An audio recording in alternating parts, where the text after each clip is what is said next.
শিরোপা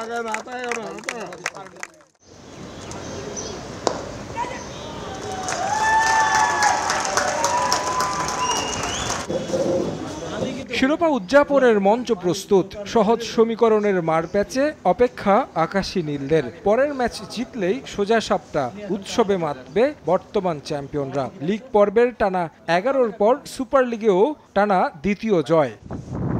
ফতুল্লায় গাজী গ্রুপ ক্রিকেটার্সের বিপক্ষে ম্যাচটা শুরুতে কঠিন মনে হলেও সময়ের সঙ্গে যেন সহজতর হয়েছে। জাতীয় দলের ক্যাম্পে যোগ দেওয়ার আগে লিটন দাসের শেষ ডিপিএল ম্যাচ। নাইম শেখের সঙ্গে স্লো শুরু, সম্ভাবনা তৈরি করে ফিরেছেন 33 রানে। একই সংখ্যায় বিদায় নিয়েছেন নাইমও। জাতীয় দলের প্রাথমিক স্কোয়াডের 10 ক্রিকেটার খেলছেন আবাহনীতে। 3 নম্বরে আসেন অধিনায়ক নাজমুল হোসেন শান্ত। দুর্দান্ত ইনিংসটা লাল সবুজ জার্সিতে ফেরার আগে বাড়াবে আত্মবিশ্বাস।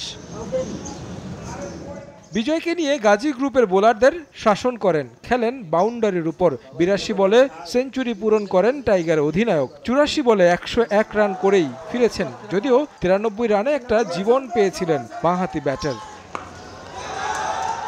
আরেক জাতীয় দলের ক্রিকেটার জাকের আলী অনিক নেমে খুব বেশি অবদান রাখতে পারেননি এদিন। 11 রানে ফিরতে হয়েছে।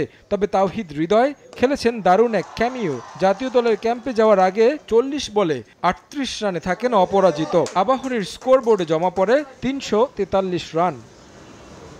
রান পাহাড় তাড়া করতে নেমে চাপে পৃষ্ঠ গাজী গ্রুপ ক্রিকেটার্স। উইকেট হারায় শুরু থেকে এদিন আবাহনী শিবিরে ছিলেন না পেসার তাসকিন, শরীফুল, সাইফুদ্দিনরা। তারপরও সুবিধা করতে পারেনি গাজীর ব্যাটাররা।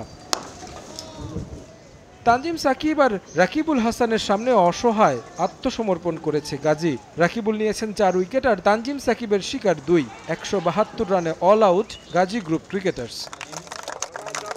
আবাহনীর টানা 13তম জয় উদযাপনের দিনে ছিল বিশেষ একটা উপলক্ষ। ক্রিকেটার মোসাদ্দেক সৈকত আকাশী নীল জার্সিতে পূরণ করেছেন 12 বছর। ঐতিহ্যবাহী ক্লাবে যুগপূর্তিতে পেয়েছেন বিশেষ সম্মাননা। শান্ত আর লিটন তুলে দেন উপহার। ভালোবাসায় সিক্ত সৈকত ক্রিকেট ক্যারিয়ার শেষ করতে চান আকাশী নীল জার্সিতেই। আমার শেষ পর্যন্ত এখানেই খেলতে চাই এবং যত বছর এখানে খেলেছি আমার কাছে মনে হয় আমি পুরো দায়িত্বটা নিয়েই খেলেছি আবাহনীতে, এবং তারাও আমার উপর সেই আস্থাটা রেখেছেন এবং আমি চেষ্টা করব যে সেই প্রতিদান যেন আমি দিতে পারি। ম্যাচ শেষে ক্যাম্পে যোগ দিতে তড়িঘড়ি করে মাঠ ছাড়েন জাতীয় দলের ক্রিকেটাররা। তারেক হাসান শিমুল, সময় সংবাদ, ফতুল্লা, নারায়ণগঞ্জ।